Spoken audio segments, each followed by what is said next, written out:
Hello chess friends and welcome to Jozarov chess channel and welcome to the spectacular grand finale of the Freestyle Chess Go Challenge in 2024 between the two top grandmasters and probably the best two players of the last decade. Welcome to the spectacular match between Magnus Carlsen and Fabiano Caruana in Fischer Random Chess. Yesterday Magnus Carlsen played a draw with the black pieces, which was I think against a direct opponent like Fabiano Caruana a huge success. Today Magnus had the white pieces in this particular setup.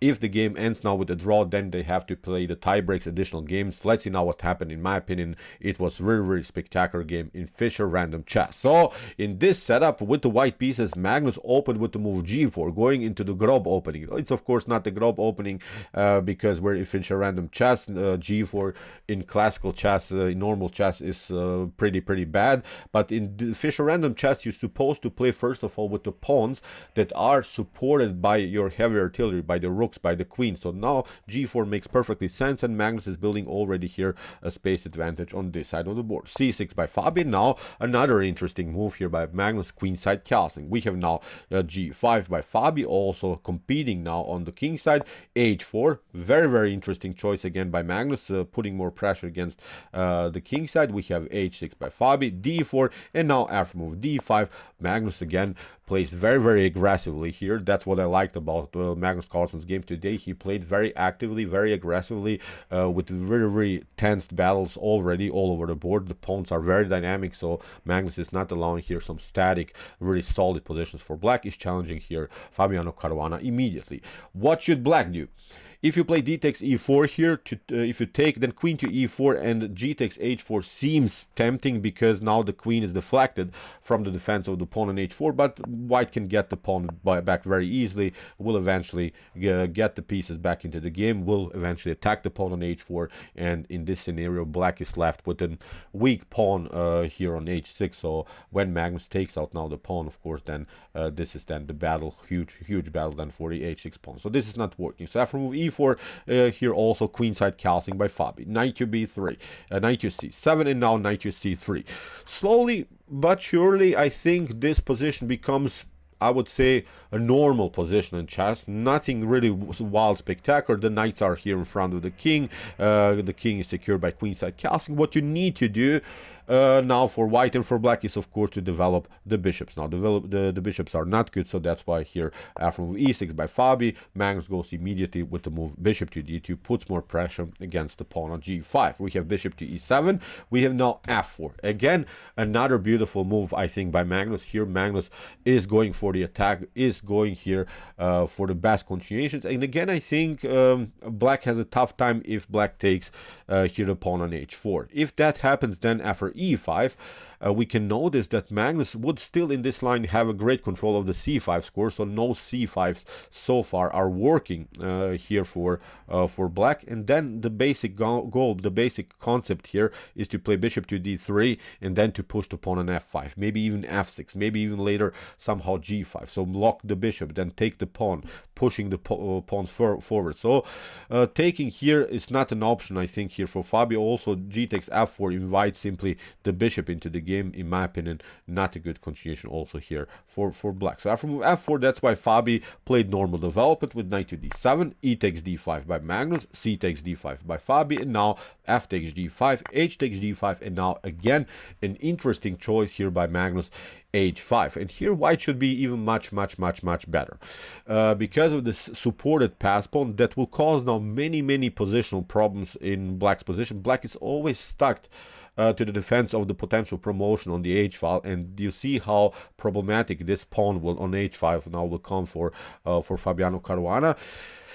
When I analyzed the game at home, it seemed to me in the beginning that f5 should work, but this was a dirty idea that Magnus prepared here against Fabi. f5 seemed to me tempting because after g takes f5, you can of course take the pawn on h5, but actually this is not working. After queen to h5, and bishop to h5, now Magnus would simply push more pressure here against this pawn on e6, but also against the loose bishop on e7. So this line is not working. So you're trying maybe bishop to f7, e7, and now even knight to d5 is working. Look at this, really, really wild stuff. You cannot take with the pawn because rook to e7 happens. If you take with the knight, then e takes d5, e takes d6 is going to happen. Bishop to e6, rook to e6, and again the position is collapsing here for black. White has still the bishop here on the board, has now here a 4 versus 2 situation on the queen side. It's game over. So h5 was really a nice progressive plan by Magnus. Really stunning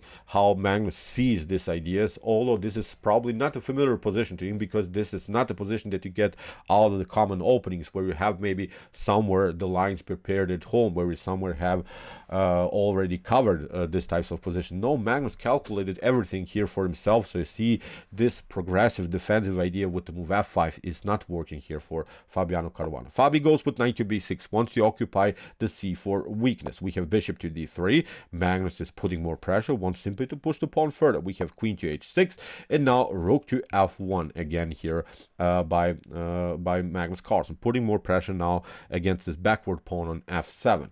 What should black do? Let's see again if f5 happens, because now the knight is not vulnerable to these pins that we have seen, to this double attacks that we have seen previously. But even in this position, f5 is not working, because after g takes f5, you can maybe take here the queen, but again rook to e7, you're trying maybe to bring the piece, but this is the issue. Although you have a great control of the e6 square, then knight to b5 is winning the game almost here for white. You see, simply deflect the knight from the defense of the bishop. Black could maybe try to attack here the rook, but now we take out first of all here the bishop on e7 with the threat to play rook takes c7. So you take out now this one, we attack the bishop, you have to step back. Now we simply get the bishop, and now white would have two minor pieces, two beautiful bishops for the compensation for the rook. Here white is much better. It's I would say even completely winning here for Magnus Carlsen in this line. So again, with this move rook to f1, again Magnus Carlsen is not allowing here Fabiano Caruana to play the best defensive move that I think black would love to play. Then black should be pretty fine if that move would be working, but it's not working because of this amazing tactics that Magnus has prepared. Rook to f8, again Fabi is preparing f5. We have queen to g1, bishop to c6, and now a beautiful move here by Magnus, bishop to e1, because this bishop is not so good. It doesn't have such a great function all over the board. The light square bishop is of course much better here of white, so that's why bishop to e1, bishop to g3, and Magnus Carlsen got rid of a good defender of Fabiano Caruana. He got rid of the dark square bishop of Fabi, but continues now the game with the light square bishop, and white's light square bishop is much more powerful than black's light square bishop, because black's light square bishop is only a part of the pawn chain. It's simply stuck here to the defense of this structure in front of black's king. So really not a good position for Fabi. So here Fabi continues with knight to c4. Hopes, of course, that Magnus takes, then the bishop could finally have at least some kind of an activity. We have a rook from d to e1 by Magnus. We have knight to d6 by Fabi, trying to cement the position around the square e4, and now knight to c5. Magnus is using now also a powerful square.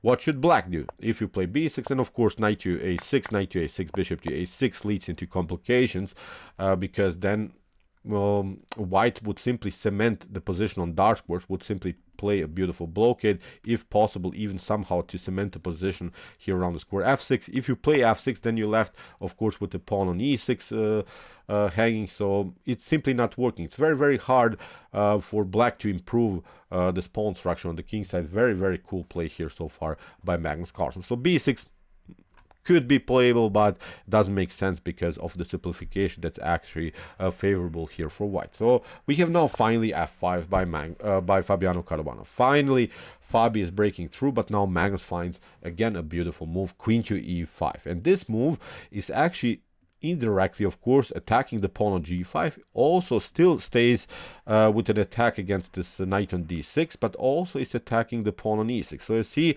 when Magnus Carlsen played this maneuver, bishop to e1, bishop to g3, when he traded off the dark square bishops off the board, suddenly Fabiano Caruana doesn't have any more pieces to defend the dark spores all over the board. So it becomes simply, I think, here one-way ticket in white favor. So again, what should black do? For instance, if you play f takes g4, this wasn't played in the game, then rook to f8, very dangerous because you cannot take with the rook. Your knight is hanging, you would be forced to play queen to f8, and now you play simply knight to e6, knight takes e6, queen to e6 comes with check. We simply pick up the pawn. This one is weak. Again, here a 4 versus 2 pawn majority on the queen side. This pawn is very dangerous, so game over, I think, here also for black. Even if you try maybe something like, I don't know, knight to c4 here, then white can simply take d takes e4, then a3, you take maybe, but then after a couple of trades of pieces, knight to e4. Very dangerous. You cannot even take because of queen to e4. Would be then again very dangerous. If you play knight to d5 to lock, then this pawn is hanging, everything is collapsing basically in black's position. So even if you try here maybe in this position without bishop to e4 to trade off the queens, then knight to d6, very dangerous. So we play knight to c4, you take the queen, but again the knights are much more powerful. Look at this, this pawn is hanging. There are even some fork ideas. For instance, you try something like g3, then knight to d7 is working, is again simply winning the game here for white. So again, such a messed up game here for Fabi. Fabi cannot play here so far f takes g4, so he tried knight to e4, Magnus plays a4, and now Fabi takes, knight takes c3. Seems again tempting, messes up the pawn structure of white here, but actually what this move does is actually that it improves Magnus Carlsen's position, because now Magnus Carlsen has the d4 pawn protected, which makes now the life for the queen very easy. The queen can now play freely all over the board. You don't have to worry anymore about the pawn on d4. What the engine suggests, instead of this move knight to c3 that Fabi played, is to play a6, preventing some ideas of b4, b5. But still, look at this. After bishop to e4, d takes e4, now b4 is going to happen. This pawn is weak. Again, if you take f takes g4, then this one is weak. So I'm not seeing good ways how Fabiano Caruana should make progress here. If you play knight to d5, then this one is hanging. So too much pressure, I think, here against black. So really nothing is working here. Although Fabi, as I said, played even the worst continuation here after b takes c3. I really didn't see any good defensive moves anymore for Fabiano Caruana. We have f takes g4, rook takes f8. Again, maybe a mistake here by Fabi, but as I said, the position is really bad anyway. Even if you take with rook to f8, then bishop to g6 fixes the pawn on h5. You're trying maybe to trade off the queens, but that's the issue about b takes c3. Look at this, the pawn on d4 is protected now. Even the trades of queens is not working anymore. So that's what I meant. The queen is playing now freely all over the board. You don't have to worry. The king is not so endangered. You maybe try queen to f6, we pick up another pawn. So again, the position is simply collapsing here for black. Really wild stuff. So after rook to f8, queen to f8, now Magnus played a beautiful queen takes c7, temporarily, of course, queen sacrifice, just in order to grab this pawn. Although probably again queen to g5 is also working. Nothing wrong also with this idea, but Magnus Carlsen wanted to play a more simplified way without the queens, without complications. He simply grabbed more material, and now here white should be winning. Here Magnus Carlsen is pushing this pawn, this dangerous pawn that he prepared many moves ago. Now this pawn is rolling, and it's I would say really game over here for Fabi. Fabi took now, of course, but now this rook is coming. Magnus grabs here all of these pawns, gets also the pawn on g4, and has now this beautiful rook that should now go behind the pawn. So that's why Fabi at least prevented this by placing his own rook behind the pawn. But now Magnus Carlsen simply took here the pawn, cemented this position, played rook to c7, protects the pawn. Fabi is trying to play active with the king, but Magnus Carlsen is an endgame master, and after king to g2 in this position, Fabiano Caruana resigns. So let's see a couple more moves what could have been played, of course, but nothing is working. Magnus would simply fix here, and then you slowly and surely march towards the queen side. When you grab this pawn, 3 versus 1 here is, I think, completely winning. Maybe black can get the king closer, but you get the king on you get the rook on c5, attack the pawn here. It's simply not working anymore here for Fabiano Caruana. So Great game by Magnus. Great positional play in the beginning because he understood that creating this pass pawn was very, very cool. He never allowed Fabiano Caruana to make progress with the move f5 in a good way. But deserved win, I think. But something bothers me still about this Fischer Random tournaments, because Fabiano Caruana yesterday had to play a different position in Fischer Random Chess. He played a worse position with the white pieces than Magnus Carlsen played today with the white pieces. So, in my opinion, Fischer Random Chess in classical time format is not working because yesterday, as I said, Fabi had not such a dominant position like Magnus Carlsen today. The only logical thing for me is when they play the same positions. In order to play the same position, I think always these types of tournaments should be rapid chess, because whenever you play maybe classical time format chess game in a prepared, I don't know, in a prearranged Fischer Random setup, then of course the other player can prepare better for the same position tomorrow. So that's why they have to play different position in the other day. But this gives, I think, the player that has a dominant position, a much more dominant position, an easier way to proceed here. So in my opinion, I would say not the most optimal setup here to play the Fischer Random Chess tournament. Although Magnus Carlsen is really the deserved winner. Magnus Carlsen is of course the best player in the world. I'm not talking about this.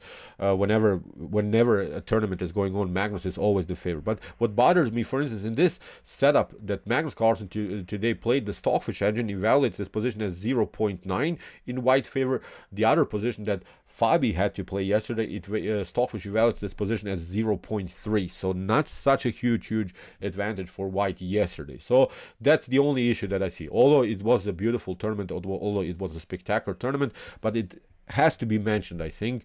In my opinion, they should play maybe rapid chess with the same setups twice, and in the other, they should play maybe 4 games, and in the other setup, then they should change the colors who should be playing first. For instance, you play once with the white pieces, then you play with the other game with the black pieces, but then you play again with the black pieces, and then the other game with the white pieces. So you don't have such a huge advantage playing the same position twice. So you don't have such a huge advantage when you can prepare when you played, of course, the same position, when you can prepare yourself for the next game a little bit better. So that has to be mentioned, maybe something to think about when it comes to Fischer Random Chess. Although, as I mentioned, this was a powerful tournament. We have seen spectacular games, spectacular tactics.